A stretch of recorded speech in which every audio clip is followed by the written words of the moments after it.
The broadcast is now starting. All attendees are in listen-only mode.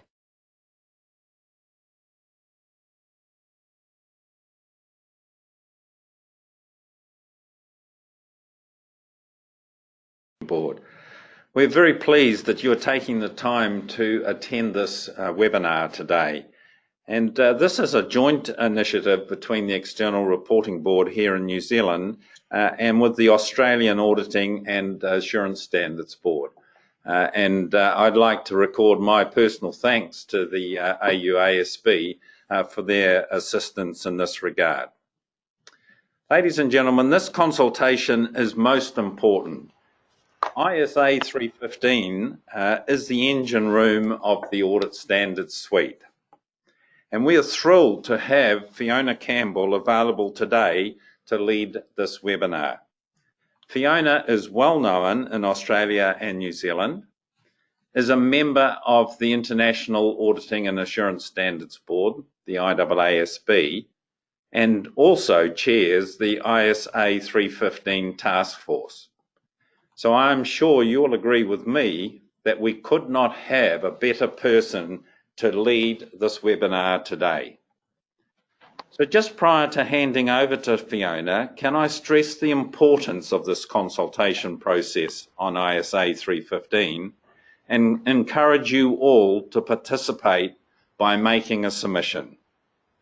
Please bear with us for a moment as we transfer from Wellington to Fiona in Melbourne. Enjoy the seminar and thanks once again.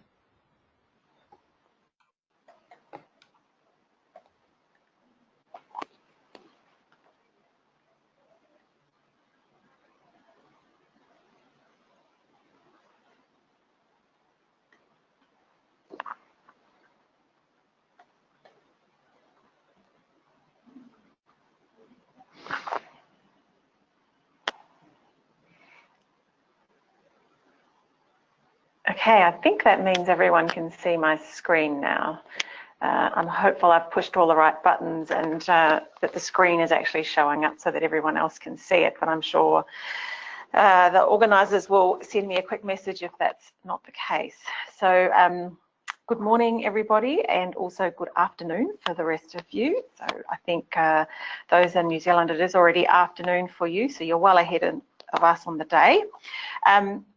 Thank you for joining the webinar on ISA 315. We have a reasonable number of people registered to join the session. So this is my second ever webinar that I've done. So feeling a little bit of pressure to make sure I don't muck it up, but I will try my best.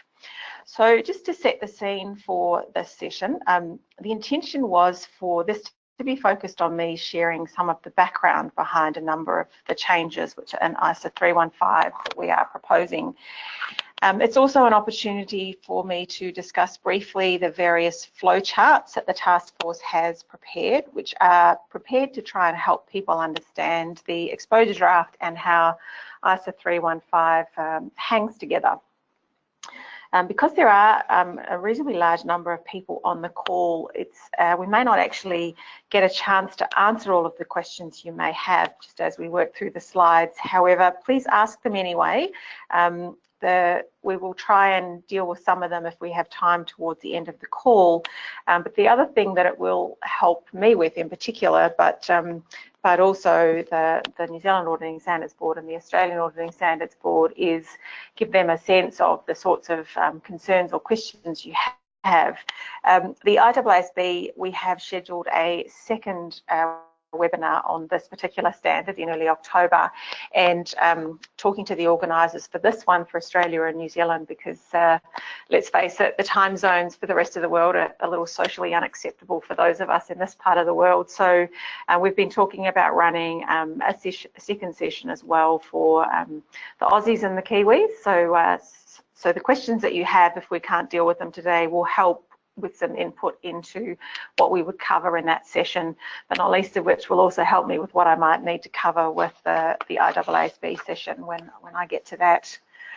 There are a number of people assisting me today, so we hopefully have a couple of people that will be listening in, but more importantly, Sylvia from the New Zealand Auditing Standards Board. She is the technical advisor to New Zealand IAASB member, Lynn Provost, so Sylvia will hopefully be helping me field questions as well. So thank you very much, Sylvia, for organising it, and David for the technical expertise and making sure that all of the technology works. So thank you very much. So as I said, feel free to raise questions if you'd like to. I can't guarantee we'll absolutely have enough time to deal with all of them today.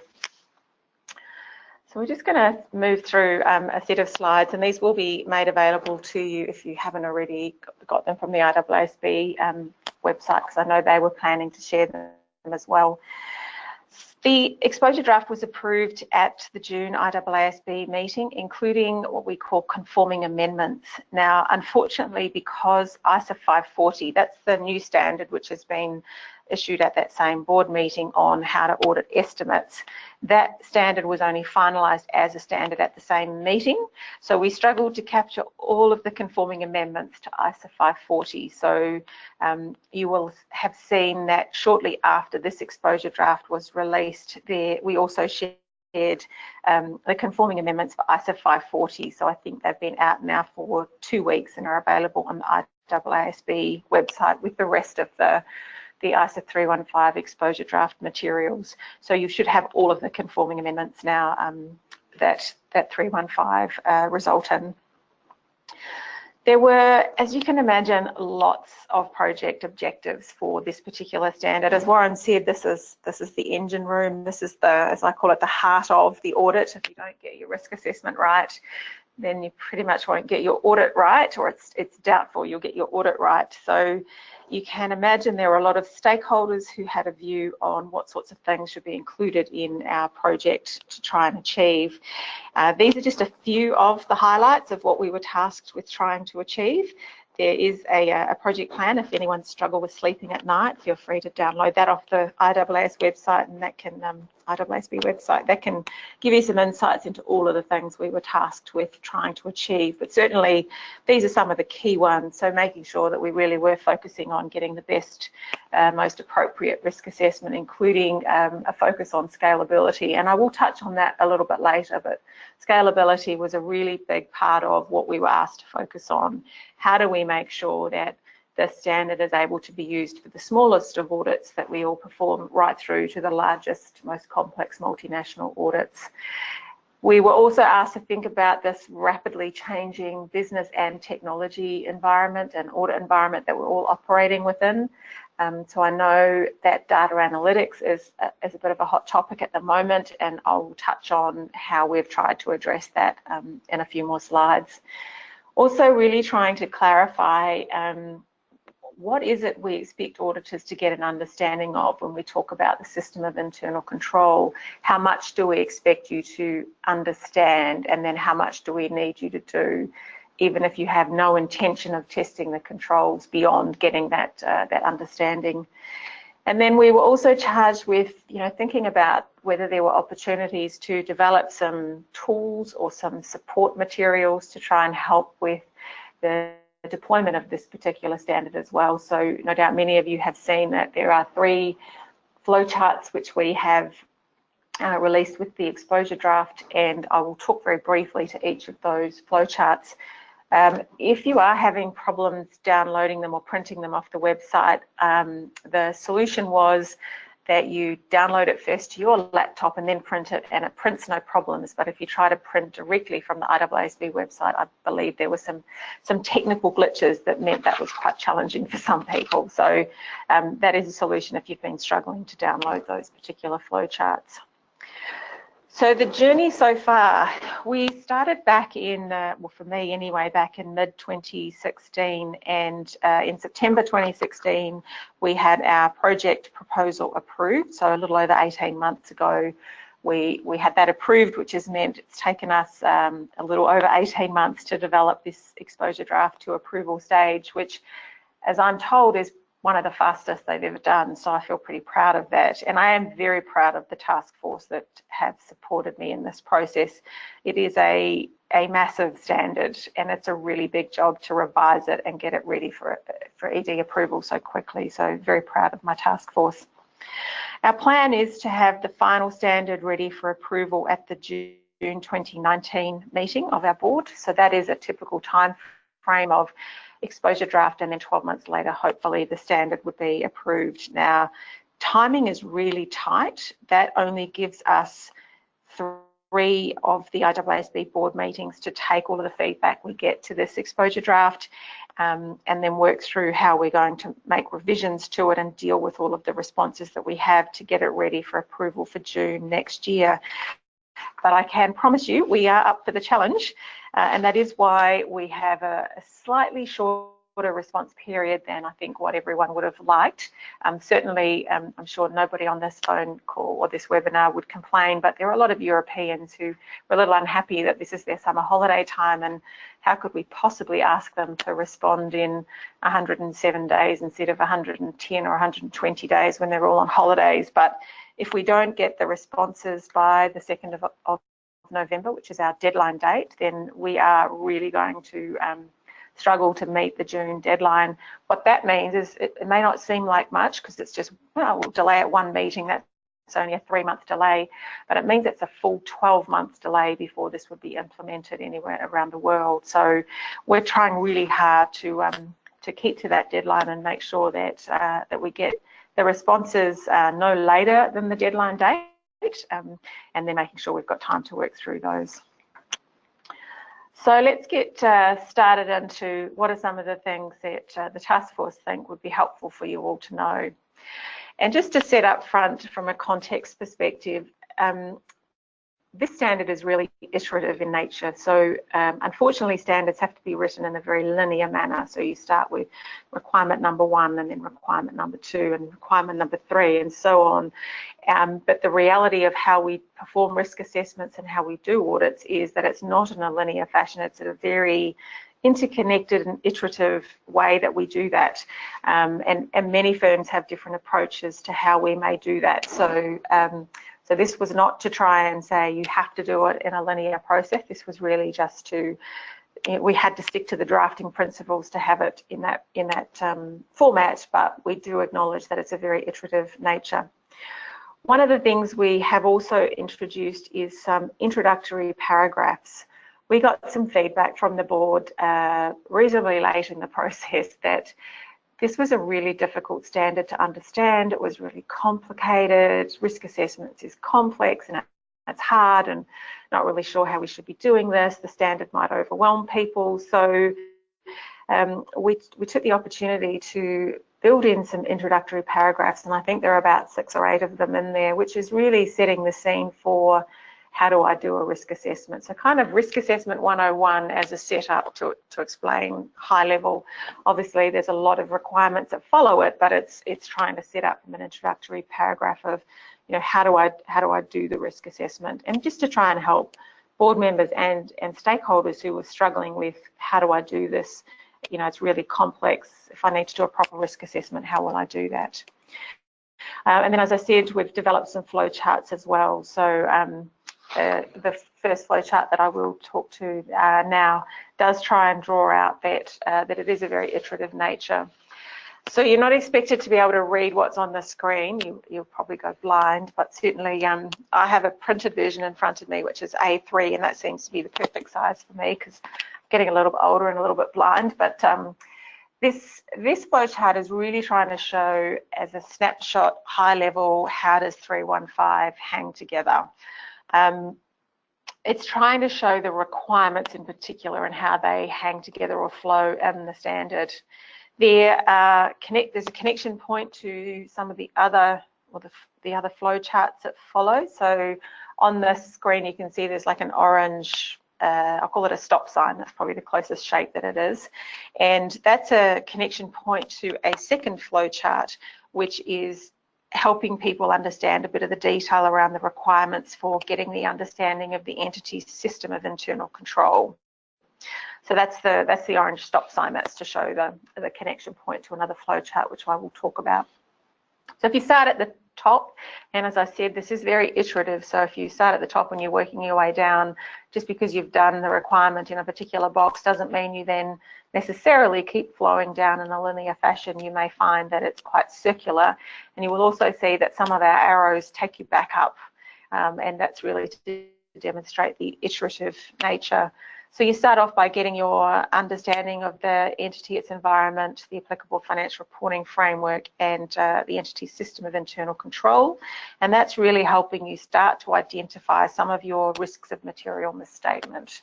So it doesn't mean that you'll find all of them necessarily, just getting that sort of high-level understanding, but you will start to identify them.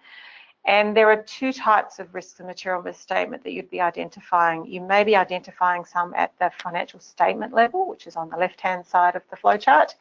And then I think every auditor is familiar with identifying risks at the assertion level.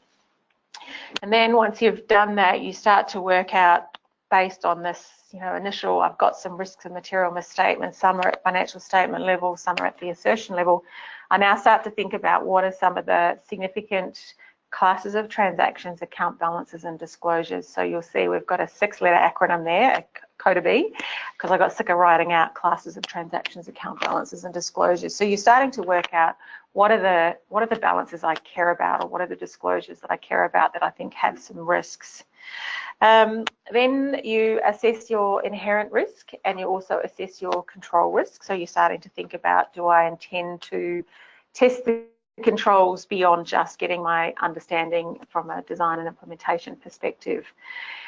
And then there's a bit of a stand back to make sure that you haven't missed any significant classes of transactions, account balances and disclosures. So through this iterative process of getting my understanding and identifying the ROMs, did I miss any significant accounts in that process? And see if there are any that in fact I may not have decided were significant, but they may still be material. And we'll talk a little bit later about why that's important, because there is a requirement in another audit standard, being ISA 330, that uses this concept of material. They don't talk about significant. Once you've done that and stand back just to check you haven't missed any of the significant classes of transactions, you then think about whether or not any of those risks of material misstatement are in fact significant risks. So we're down towards the bottom of the flow chart, or whether they are risks for which substantive procedures alone are not enough, which is the RSPA on the bottom, another acronym. Trying to keep our flow chart simple, we had to use acronyms, and also whether there are any other risks of material misstatement, and perhaps other standards that might be telling you that it is a significant risk, like a fraud risk, for example, or a revenue risk, for example. Once you've done all of that, then that drops you down into ISA 330, which is the standard that tells you, okay, you've identified some risks, now you need to design some responses and perform those responses to the risks that you've identified. So the flowchart is really trying to show that this is an iterative process for identifying the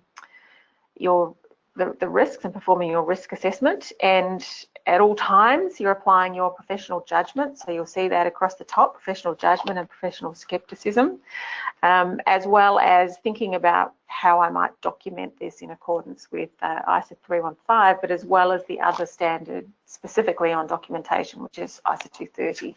So you'll see that down the right-hand side where it's telling you it's an iterative process, it's also telling you, don't forget about the documentation that you need to think about. So that's a bit of a whistle-stop walkthrough of that particular overall flowchart. So some of the other things, as I said, we focused on scalability, and what we have done is currently in the standards, you'll find when you go to the application material, you've got lots of application material, and then right at the end, there'll be a heading that talks about considerations specific to smaller entities. And then underneath that, there's some considerations for how you might make these requirements scalable. And so the task force thought that actually it looked a little bit like an afterthought. You had to read through all of this stuff and be a little bit overwhelmed potentially. And then you were reminded of, but hey, it could be scalable, and here's some examples of how you might scale that. So what we've done is we've removed the headings, and instead we've taken that guidance and rewritten it and revised it and enhanced it and put that up front at the start of each of the sections of the application material. And that's really to try and help give, I guess, set the context for scalability options that will then help you as you read through the rest of the application material. You'll see on this slide it refers to smaller and less complex, and we had a number of questions on on the IAASB webinar last week around why did we have to say smaller and less complex? Why couldn't we say smaller or less complex and give some more flexibility? And my answer to that question is what we were trying to do with the use of this application material was to try and give, I'll call them bookends because I think everyone in Australia and New Zealand knows what I mean by that. So what's the smallest possible sort of audit example around scalability versus what's the largest, most complex? And so if you are small and less complex, that's probably the simplest, I guess, audit that you could be performing, right up to obviously the other end of the spectrum, which is the really large multinational, multi-location, really complex publicly listed audits, which might be on the other end of that scale of complexity. We're not saying that you can't apply this application material and the scalability options to larger audits or audits that are more complex or entities that are more complex. What we're saying is this is one end, the left-hand side or the bottom end of scalability considerations for the simplest, the smallest, the least complex audits that we or entities that we audit, and then you use your judgment. So all of the requirements have the framework over the top of the standards, which is saying apply your professional judgment as to how these requirements apply to your particular facts and circumstances of the client. So if you have one that is a smaller entity and it's more complex, then maybe some of the scalability applies, but maybe it doesn't. You could also have a larger entity which is really simple as well, and in fact scalability may apply to that as well. So that's really what we meant by smaller and less complex. It was really to put a stake in the ground to try and help demonstrate this is the simplest ones that we think could be being audited, and use that as a basis for the examples that followed. When it comes to automated tools and techniques, this is the old data analytics chestnut.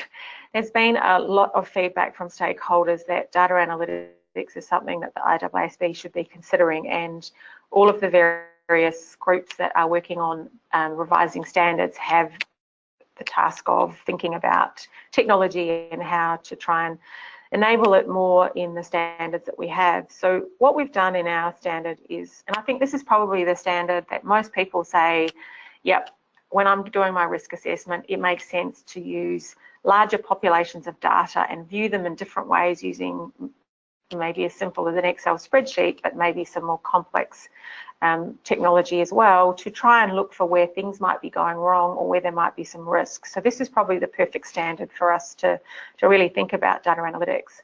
Now we have landed on using a term automated tools and techniques, because that's really what these data analytics are. They are just automated auditing techniques that we're using. The reason we didn't just sprinkle all of the examples with the term data analytics is, one, data analytics isn't actually defined anywhere, and the data analytics working group that I was a member of for a year or two for the IAASB have really struggled with, do we even need to define it? And when they put out requests for information about 2 years ago, I think out of 70 plus respondents, there was only one that suggested data analytics needed to be defined, but everyone made the comment that it means different things to different people. So we didn't want that to be misinterpreted, and we felt that automated tools and techniques was a phrase that more people might understand. I also have a personal view that the phrase data analytics doesn't actually capture all of the evolving technologies and techniques that are already being used by auditors. So we already use, certain places around the world, drones to do stock takes. There's a growing use of robots, I'll call them, to perform audit procedures. So by robots, I'm talking within the computer doing certain repetitive tasks. To my mind, that doesn't fit in with what I commonly think of as a data analytic tool. The drone doesn't fit into that framework. So we did not use the phrase data analytics more than I think once or twice, and we use it in the terms of an example. So the automated tools and techniques, for example, some may refer to this as data analytics. So we're trying to be clear that it's totally fine to use data analytics and to use these techniques, but we've used a broader term being automated tools and techniques. We also looked at the considerations relating to fraud, and there were a number of stakeholders who felt we needed to make the connection just a little bit more explicit to the fraud standard as well, to make sure people didn't forget that when you're doing your risk assessment, you also need to think of the risk of fraud. And that's been highlighted in our introductory paragraphs and also included in this new concept of inherent risk factors, or IRFs as we've nicknamed them, which I will talk about a little bit later as well. And then professional skepticism. Certainly didn't plan on just peppering throughout the standard that you need to be more professionally skeptical. Instead, we tried to build in some language throughout the standard that was really designed to try and drive that, more skeptical behaviour and enhance the auditor's use of professional skepticism. So you'll see that coming out in particular in the application material. So this first bullet point here, one of the key objectives of risk assessment procedures is to provide sufficient and appropriate audit evidence as the basis for when you're identifying and assessing your risks and material misstatement. So we've tried to enhance through the use of application material how you do that.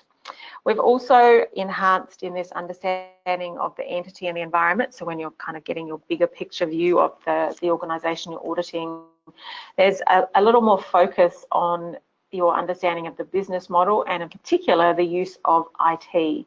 So for example, if IT is being used pervasively in its business model, then we think you should know that.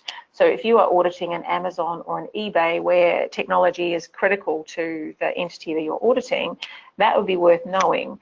If you are auditing Joe's tyre shop, who literally just fits new tyres on cars that need new tyres, and there's no technology, and he might be lucky to have a QuickBooks or an MYOB to help supporting his business, that would be helpful to know as well, because we think that helps set the context of the entity that you're auditing and some of the risks that you might be looking for, and in particular as you move through this standard, whether you think there could be risks arising from the entity's use of IT.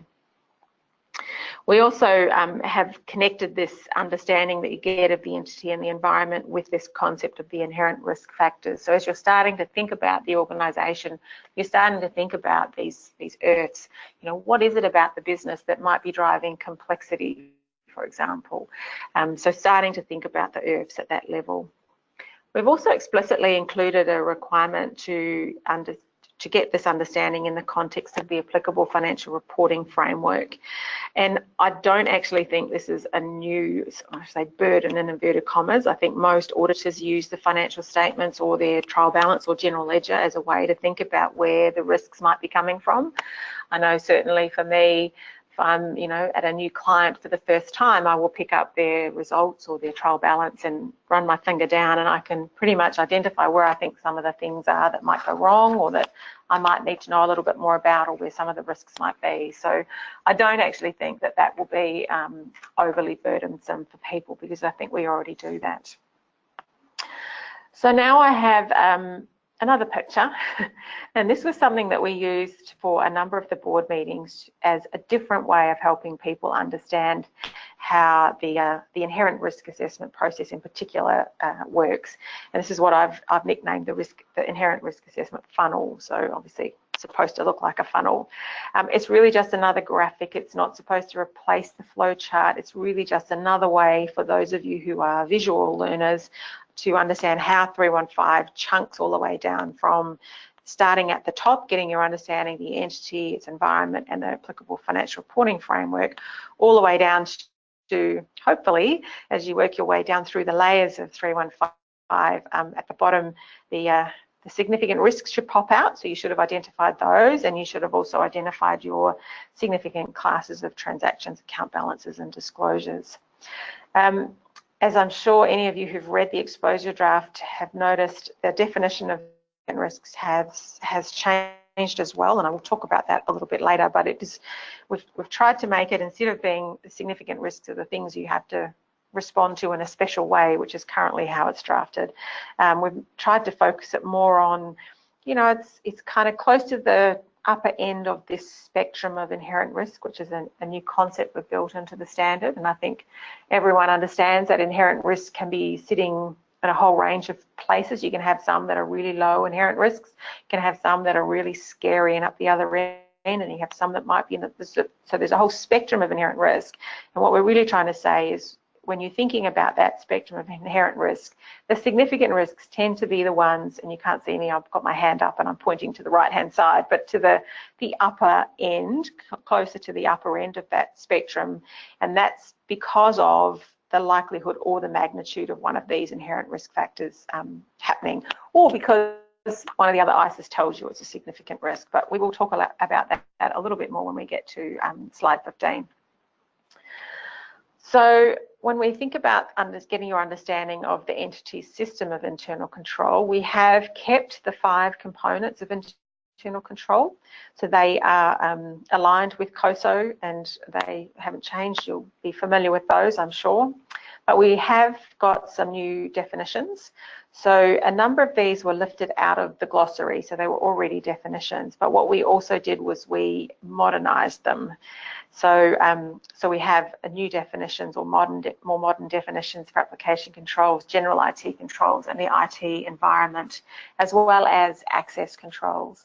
And we had an IT auditor from one of the firms helping us with this, so it wasn't us trying to make it up. And we then also checked it with a number of other firms to make sure it was consistent with their understanding of how IT connected in with the audit. We were also trying to sort of clarify or simplify. There was a whole range of ways that the word control is being used, not just in this ISA, but in a number of ISAs. And we really tried to enhance it just to recognise that there are a number of entities, particularly smaller entities and less complex entities, that don't necessarily have formalised policies and procedures. They don't have everything written down in a handbook, but you know that the controls are in place. You can see them operating. And so we wanted to recognise the fact that that's still a control, and it's still a control that you will get an understanding of, and then think about whether or not you wanted to test it. So that's really to try and help with scalability. We have added in some more specificity around controls relevant to the audit. So this was an area we spent a lot of time working on. And one of the, there were a number of stakeholders, but one of the loud, clear pieces of feedback at the start of this project we had was, if I'm doing a primarily substantive audit, then no controls are relevant to the audit, and I don't need to do anything around controls. And we've tried to really try and clarify that. When do I have to think about controls? How much do I need to do? What's really required around controls relevant to the audit? And we also felt very strongly, as did the broader board when we took it to them, that we feel that controls are always relevant to the audit. You will always have, and in my view, there's always at least one control relevant to the audit. And if I think about that, for me, the control that's always relevant would be the controls relating to journal entries, because I think any entity is always posting or processing journal entries, whether we're talking about, you know, year end and period 13 ones, or just the normal transactions that are recorded in the system. They are also journal entries. So thinking about the controls relevant to those. We've taken the 5 components of the system of internal control, which are in COSO, and we've then clarified what exactly do I need to do for all of those 5 components, and in particular, what do I need to do to make sure I've done the design and implementation piece. So I call it the D&I piece for shorthand slang, and there is a flow chart to try and help with that as well, which I will talk through in a moment. And we've added some specific requirements relating to application controls and to general IT controls relevant to the audit. And we've also, as the last bullet point on that slide says, we've enhanced some responsibility to think about whether there's anything else you need to do if you've identified deficiencies in that system of internal control. And that's for all 5 components that you're looking at. So we'll see that when we look at this a flow chart shortly. Now, I'm about to show you another slide that builds, so bear with me as I build it. And again, this is not to replace the flow charts. This is a way that we had tried to help the board understand and come along the journey with us as a task force, how we were really thinking about these 5 components of internal control. So if you think about the first 5 components, and I've used shorthand here, control environment, risk assessment and monitoring, they're the 3 components that I'll talk about first. And what our view as a task force is that primarily when you're getting your understanding of those 3 components of internal control, you're typically finding controls which are indirect controls. And by that I mean you may find it challenging to really show, well, what account and assertion is being impacted by that control. So these ones tend to be slightly more indirect as such, and sometimes can often be risks at the financial statement level. So it doesn't mean then that they can't be linked to the assertion level, but typically we would see some of those at the financial statement level, and typically linking through to the accounts only in maybe a few places. So then if we go to the other side of the graphic, we have direct controls, as we referred to them on this slide. And this is the information systems and the control activities component. These are the ones that I think nearly every auditor understands these well. These are the ones that I can link directly to the accounts and the assertions. And these are the ones where you are more likely to find controls that are relevant to the audit, because they're things like the bank reconciliation, for example. That's where you would find these in these components of internal control. And typically these ones are then influencing risks at the assertion level. What you then need to do is think about, based on all of those controls that I've identified, which ones of them are then relevant to the audit. And we've got some criteria in the standard of what you would apply to help you work out which ones of these are relevant to the audit. And in particular, we've linked it to those that are the ones responding to risks at the assertion level.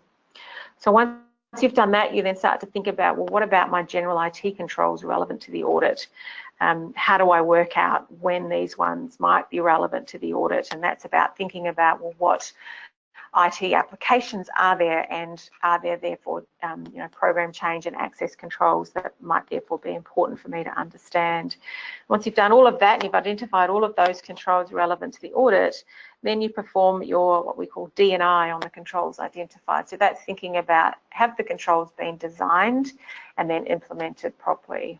And so we're really trying to break down and clarify, how much do I need to do on all of these 5 components of internal control, and how do I work out which are the more important ones? So we have, we've tried to, well, the reason we've done this, because I'm sure there are people here on the call saying, well, why do I care about all of these, getting this understanding of controls and performing D&I on controls when I'm going to do a primarily substantive audit anyway?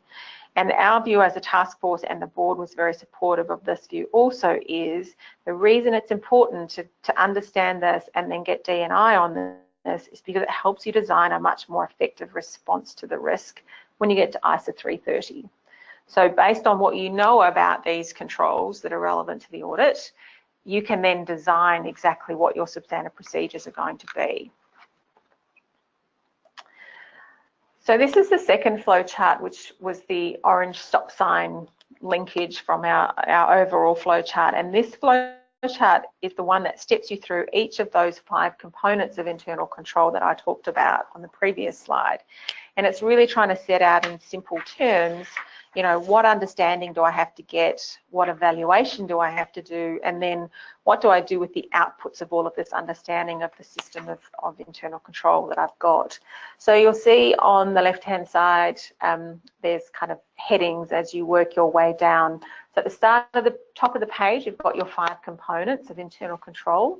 And then for each of those components, you get an understanding. And so there's specific paragraphs in the standard that tells you what understanding do you need to get.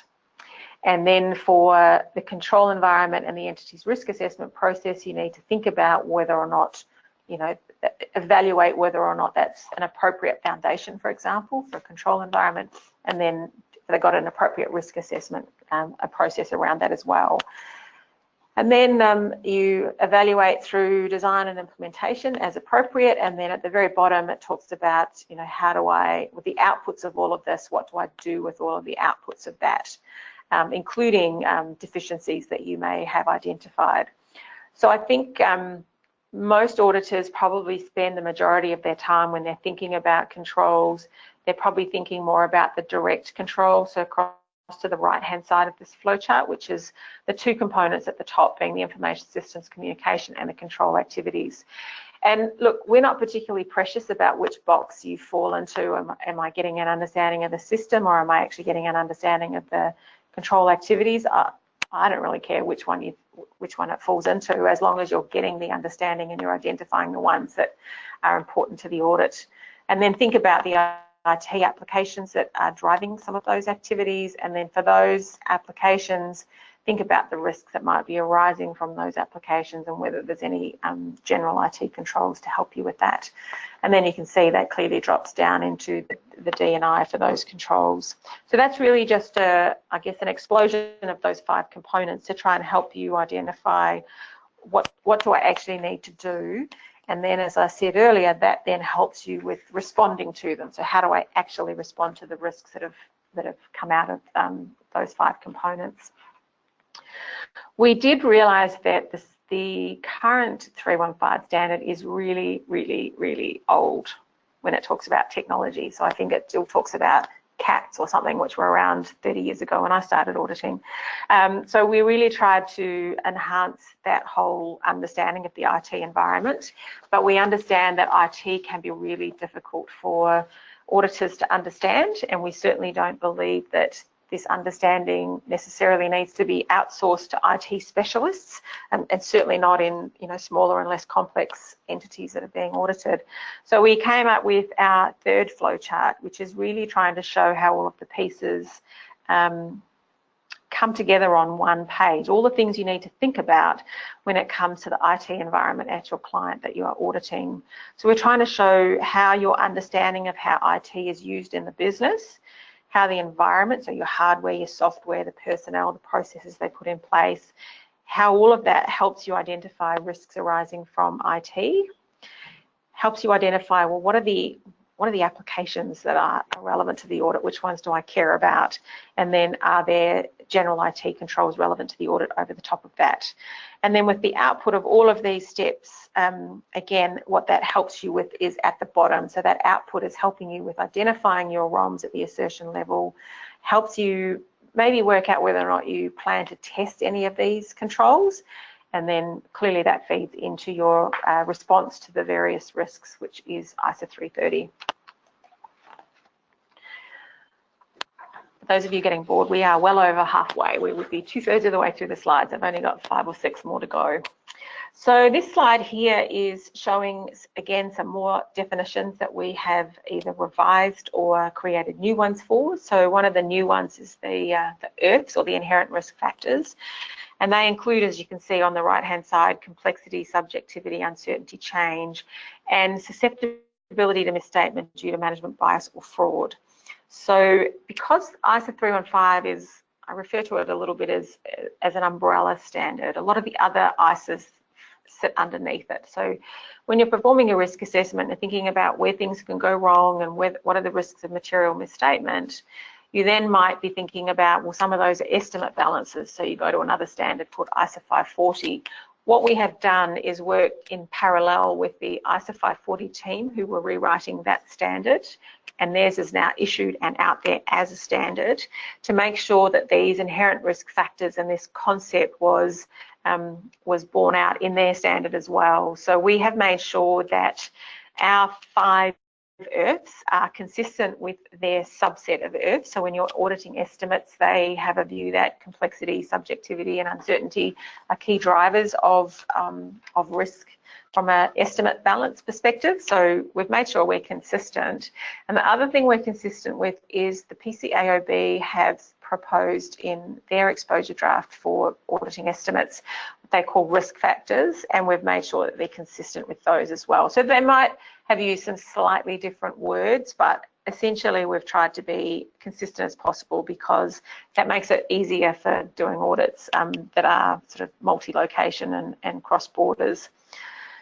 We have a new definition for relevant assertion. And we have a new definition for significant classes of transactions, account balances and disclosures. And again, I don't think there would be many people that are troubled by this idea of a significant class of transaction, account balance or disclosure.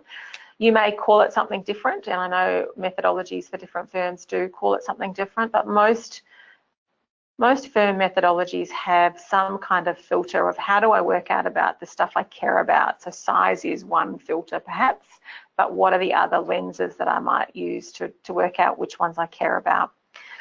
So hopefully those new definitions don't cause too much heartburn. And then we've revised the definition around assertions. And as I said earlier, we have revised the definition around significant risk.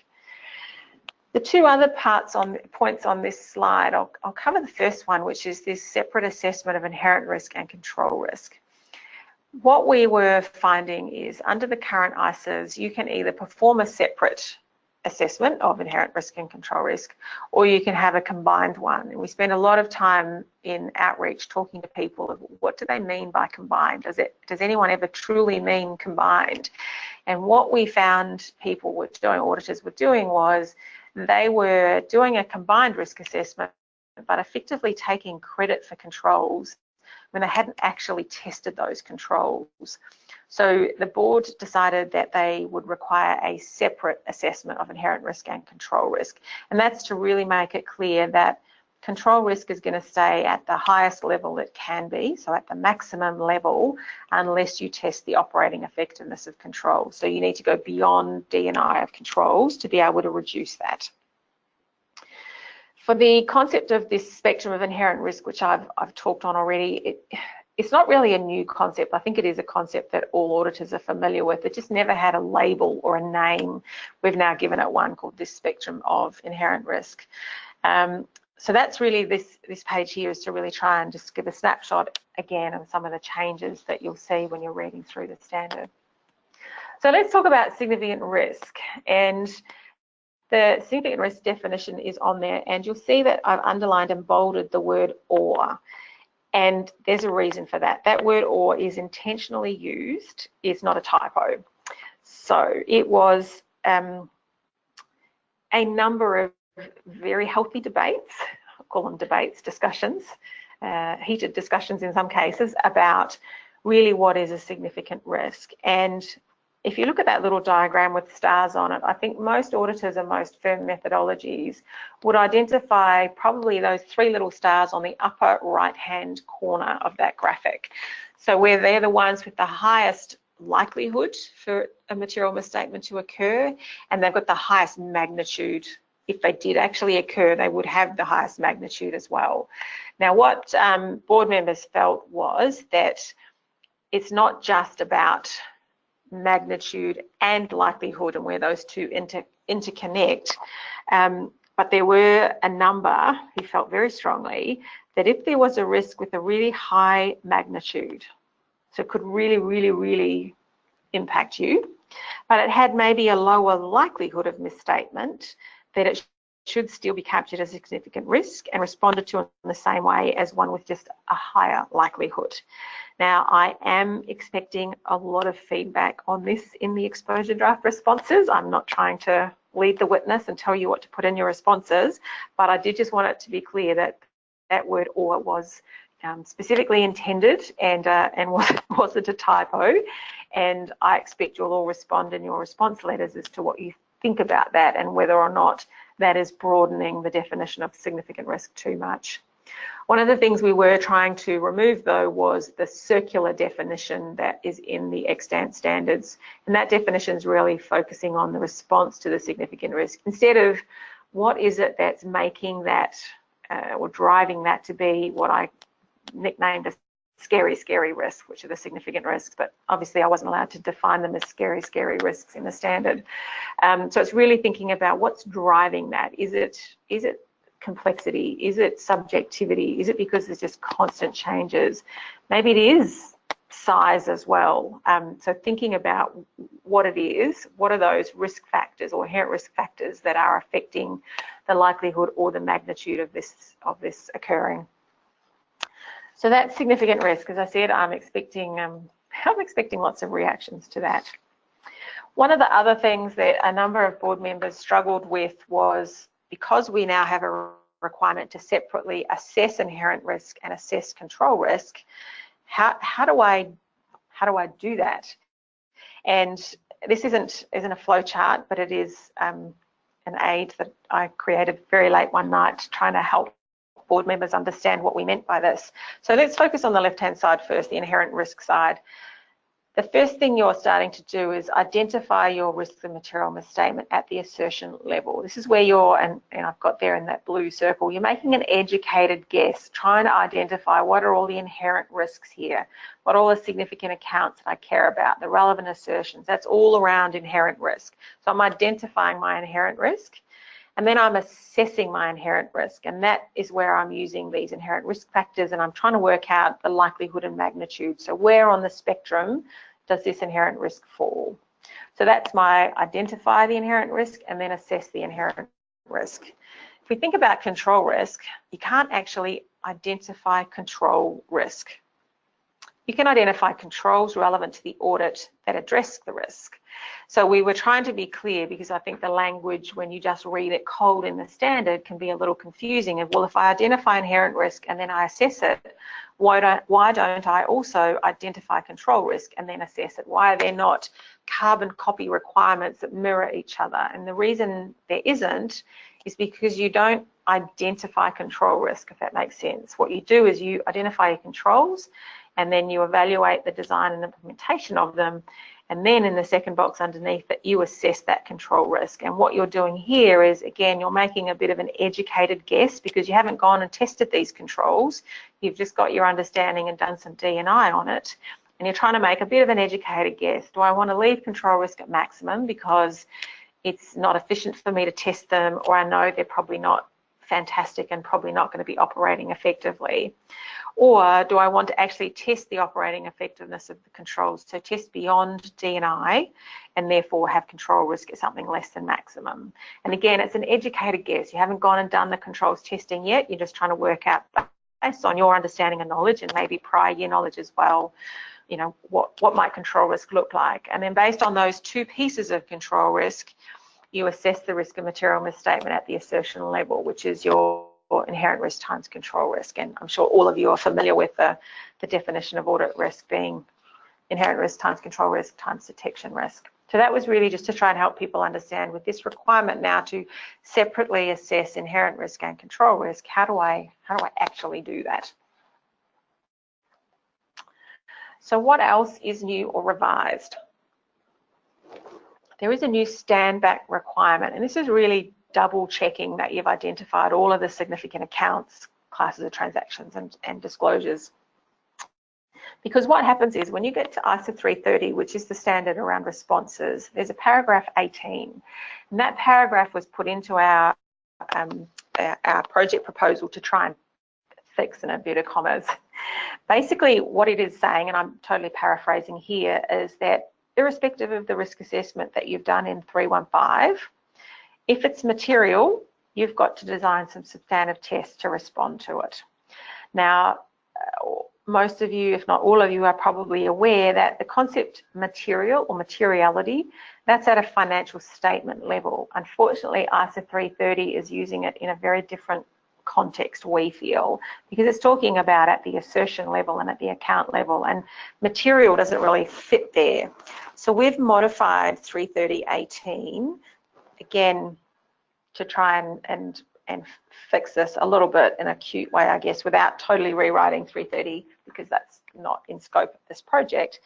But it's basically saying, again, paraphrasing, that irrespective of the risk assessment that you've just done, if it is quantitatively, so it's big number, or it's qualitatively material, so an example of a qualitatively material disclosure might be related parties, for example, then you need to design some procedures, substantive procedures, to respond to the causes or the drivers of that risk.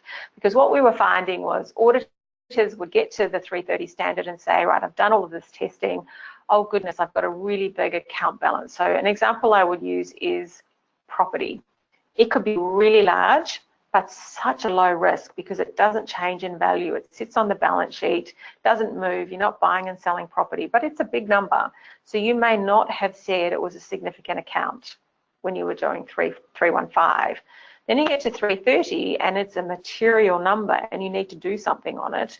And so auditors were saying, oh, let's just do cutoff testing because then I've done a substantive test and I'm done. Well, that's not actually the risk that you would have with land. My view of the land would be to make sure that you still have ownership of it. So you might do a substantive procedure to verify that the title was still in the name of the entity you're auditing. So this is really trying to get people to connect with why, you know, what might be the risk, even though I didn't say it was a significant account. Now, we have put a specific question in the exposure draft as to whether or not people think we still need the ISA 330 requirement. So currently we have the Standback in 315, which says, hey, double check you've got all of the right significant accounts. And then you get to 330 and we say, well, even though you've done that, if you've got a material account balance or disclosure, for example, you've still got to do some substantive procedures. So the board was reasonably split on whether, because we've now got this Standback and you're doing a much better risk assessment, we don't need 330.18, so we could just remove it completely. That was one suggestion. The alternative suggestion was leave 330.18, enhance it a little bit to make it more clear like you have, but get rid of the Standback out of 315. So we thought we would ask respondents to tell us what they thought would be a good solution to that. So there is a specific question asking about that one.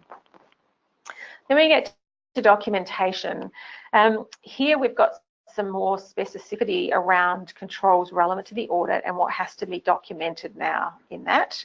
We've also tried to get you to think about documenting how did you get to the risk assessment you've got to. That's really what these bullet points on this page is trying to encourage auditors to do, so that, you know, obviously with the framework of ISA 230 definition, which is there next to it to try and remind you, we're not trying to get you to create War and Peace, so you still need to think about it in the context of an experienced auditor who hasn't worked on this audit can come in, read your work papers and come to the same conclusions. How do you demonstrate in your work papers the thought process that you've gone through in identifying where these risks and material misstatement might be?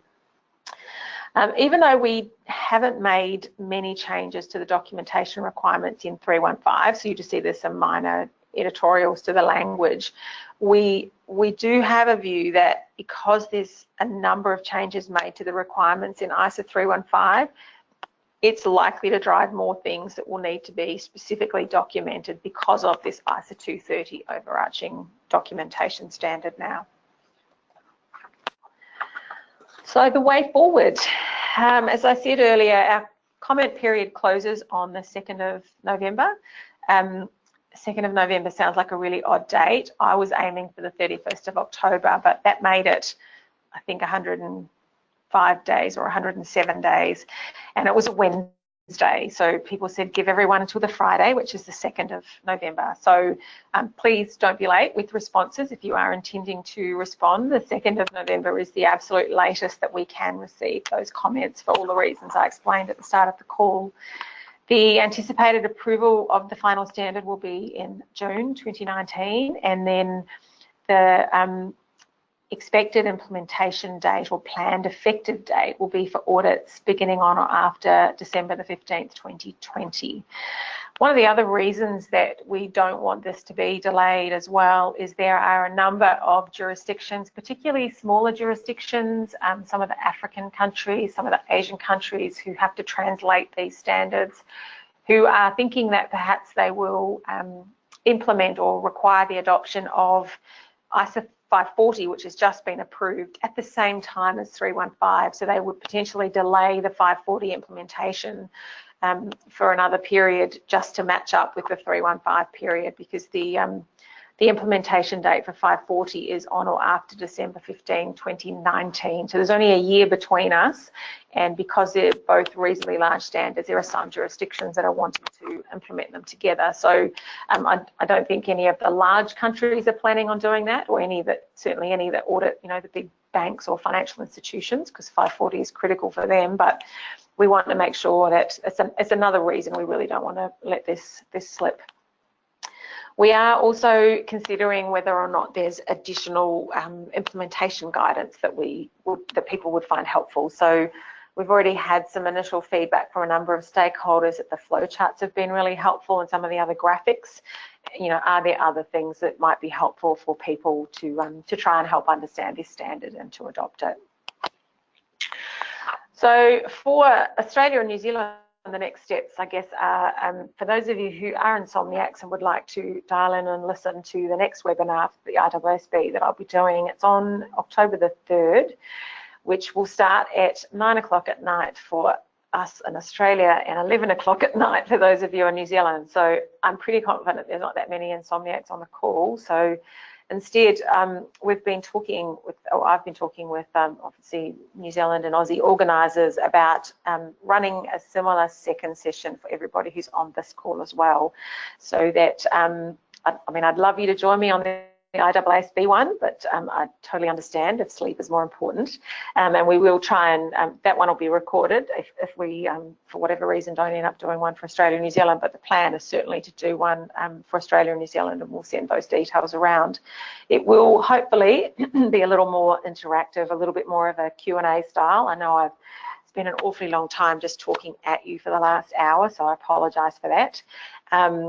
But whenever we set the date for the follow-up one, we'll just let you know that to try and get questions in beforehand, a couple of days beforehand, because that will help me think about the answers rather than having to just think on my feet, which is slightly more challenging for me because I'm not exactly the smartest person, and I try to answer your really smart, intelligent questions, and I may fluff it up, so I don't want to get it wrong. So so when we run that session, if there are questions that we don't get to today that are burning in the back of your mind and you'd really like to know the answers to them, then if you provide them to us beforehand, we can certainly do that.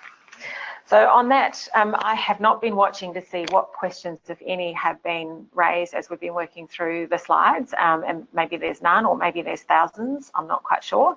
I thought I would hand back to Sylvia, who's been listening intently and maybe dealing with some of the questions, but no doubt, Sylvia, you've also captured some of the harder ones for me to try and respond to.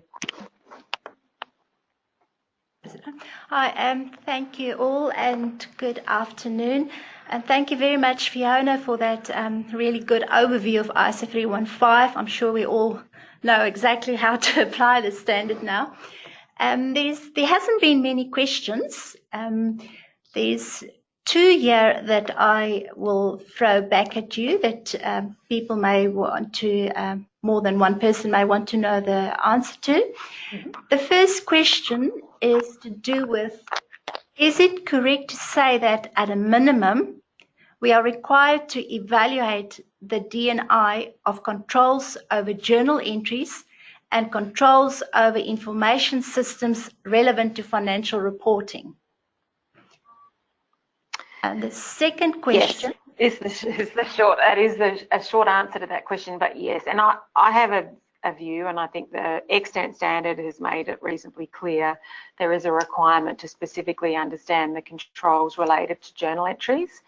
We've moved it into a place that makes a lot more sense in the standard when you're reading the requirement. So we haven't removed the requirement, we've just moved it to a more sensible place.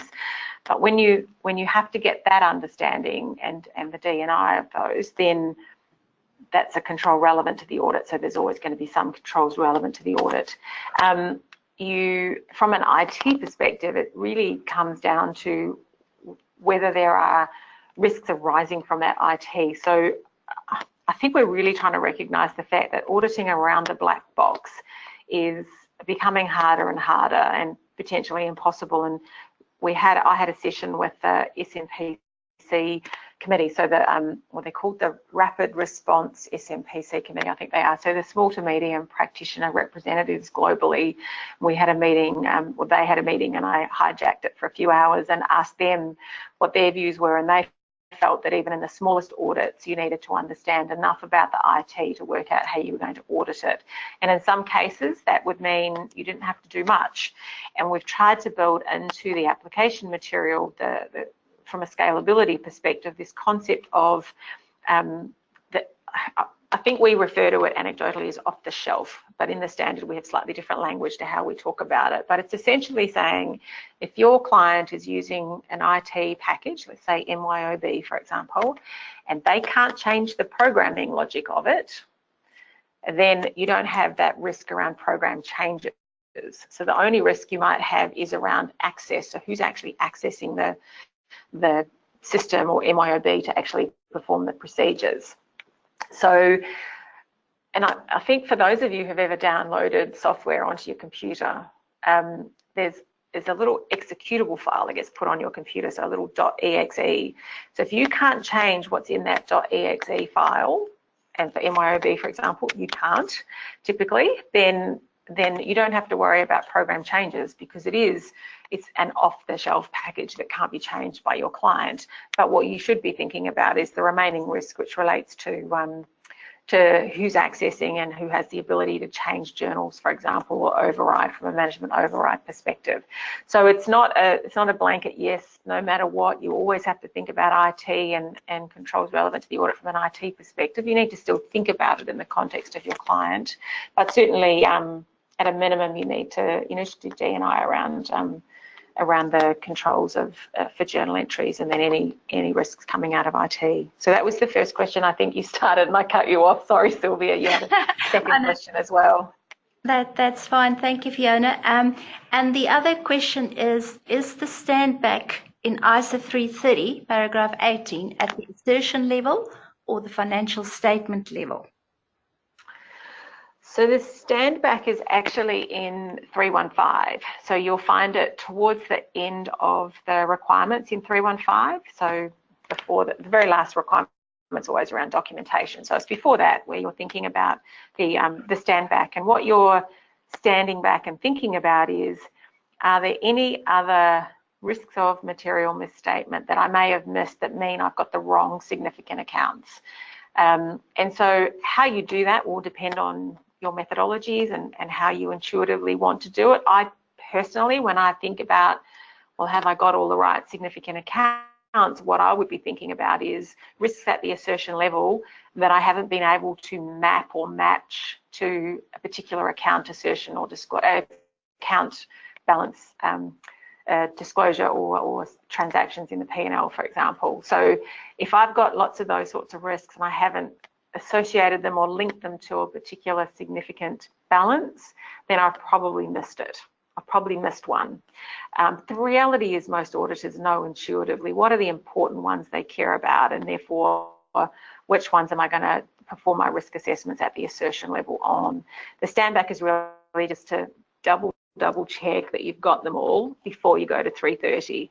And that was, we had originally designed that so we could get rid of 330.18, but unfortunately not all of the board was on board with that. So they said, leave 330.18, enhance it, keep your standback, and we'll see which one the respondents prefer. And maybe there's an alternative solution that respondents come up with as well, I'm not sure. But certainly the standback, I would be expecting you would do that at the assertion level, because I would struggle to see how else you could do it, unless you've got lots of risks at the financial statement level, and then you need to think about, how pervasively they might be impacting all of your significant accounts, classes of transactions and disclosures. Not sure if that answers it. I hope it did. Well, it made perfectly sense, Fiona. Thank you. There's no other questions here, Fiona, so you've obviously done a really great job, because people haven't asked questions.